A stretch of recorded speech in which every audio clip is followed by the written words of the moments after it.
Vamos falar de jogatina.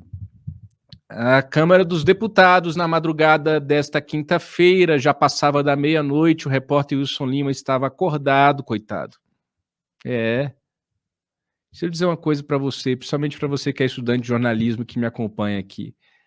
Esquece essa história de glamour de jornalista, tá? Esquece.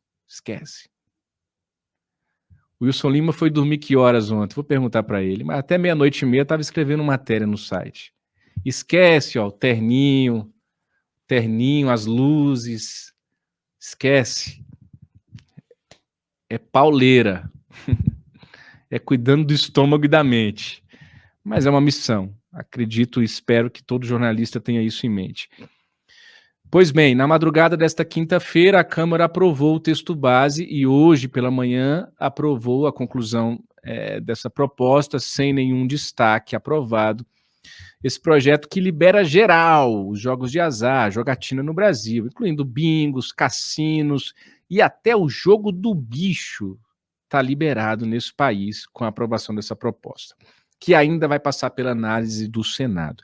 A votação foi apertada para os parâmetros da Câmara.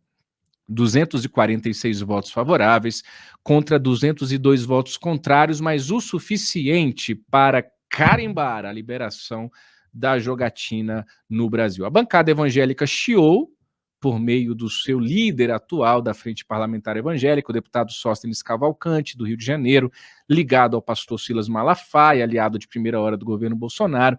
Ele, inclusive, criticou a postura do deputado federal Ricardo Barros, do PP do Paraná, mesmo partido de Arthur Lira e de Ciro Nogueira, atual ministro da Casa Civil do governo Bolsonaro, que liberou a bancada do governo. Liberou a bancada do governo. E se absteve, Ricardo Barros, se absteve de votar na votação dessa proposta. Jair Bolsonaro, em 2018, dizia que era contra os cassinos no Brasil e que era uma mentira que o seu eventual governo pudesse vir a liberar os cassinos no Brasil, porque, segundo ele, seria uma grande lavanderia de dinheiro e destruiria as famílias, provocaria um caos no seio das famílias. Mas logo no primeiro ano de governo, o seu filho, Flávio Bolsonaro, e outros integrantes do governo, como o então ministro do Turismo, Marcelo Álvaro Antônio, e o então presidente da Embratur, hoje ministro do Turismo, Gilson Machado, abraçaram esse tema e foram seduzidos pelo lobby dos cassinos, que é um lobby poderosíssimo, que fala em aumento de receita para o Estado, que fala em geração de empregos. É um discurso lindo, maravilhoso, que eu e você e qualquer pessoa pode dizer, mas por que não liberar esses cassinos? Por que não liberar esses cassinos? Neste país chamado Brasil, minha gente, a gente precisa ver quem está por trás dos apoiamentos de qualquer proposta.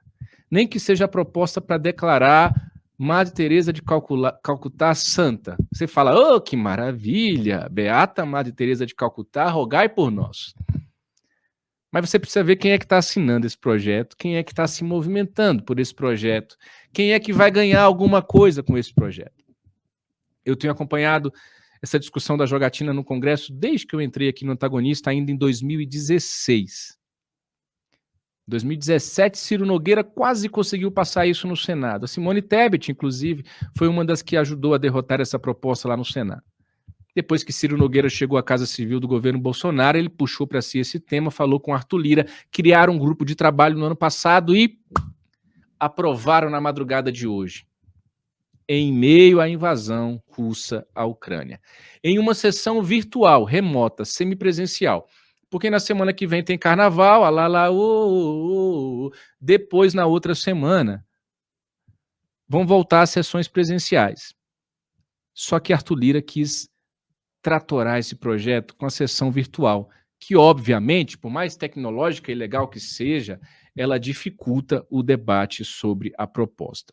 O Eduardo Girão, senador do Podemos do Ceará, disse achar que a Câmara se aproveitou do ataque russo na madrugada para passar essa proposta. A gente não consegue entrar na cabeça do Arthur Lira para saber se ele pensou alguma coisa nesse sentido. Mas essa é a declaração pública do Eduardo Girão para nós aqui do Antagonista no dia de hoje.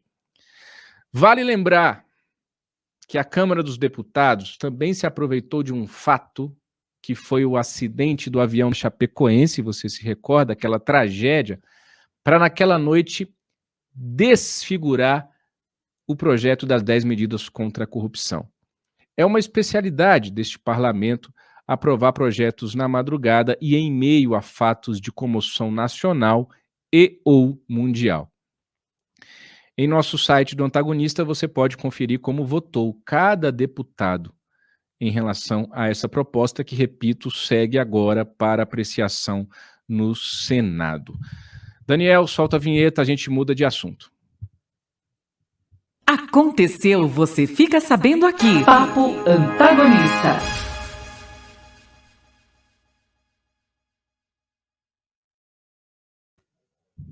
Deixa eu responder a Maria Flor, que está perguntando se o Senado vai deixar passar. Aí depois eu mudo de assunto. Maria Flor, eu fiz uma nota ontem no Antagonista. O título dela é Como o Senado aguarda o projeto da jogatina. Dá para jogar facinho aí no Google e você acha. A resposta é a seguinte: há uma grande chance desse projeto passar no Senado. Vai haver resistência, como houve na Câmara. A CNBB, que representa os bispos católicos, as igrejas evangélicas, está aí a nota que eu fiz ontem. Tem uma pressão, tem alguns parlamentares que acham que é muito perigoso você liberar a jogatina no Brasil com a nossa cultura, e às vezes não é nem pelo aspecto religioso, é por uma convicção mesmo de que o Brasil não tem cultura para isso, não tem preparo para isso. Mas, conversando com líderes do Senado, eu percebo que há sim uma maioria, por mais que seja apertada como foi na Câmara, para a aprovação dessa proposta. Depois o Bolsonaro jura de pé junto que vai vetar esse projeto. E não vai fazer nada para impedir a derrubada do veto. Se o Bolsonaro vetar, o Congresso vai derrubar o veto, senhoras e senhores, e o jogo do bicho, e os cassinos e os bingos estão liberados. Eu não gosto de jogo. Mário Sabino ontem aqui também disse que particularmente não joga, né? Não gosta. Tem nada a ver. Isso não interfere na minha visão do fato. Minha visão é muito mais política.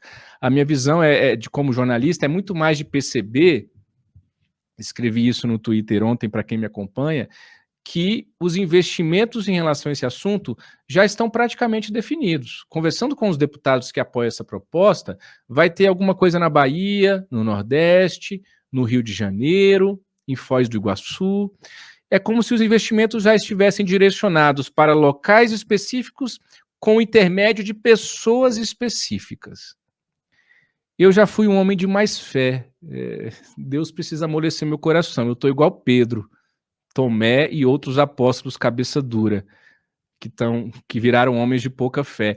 Eu já não acredito tanto que um grande cassino com investimento internacional bilionário vá ser instalado no Brasil de maneira 100% republicana. Mas é um pensamento meu, um achismo meu, é a minha pouca fé, quem sabe eu devo estar precisando rezar mais. Pois bem, então essa é a resposta, Maria Flor. A expectativa é de que seja aprovado, sim, no Senado Federal.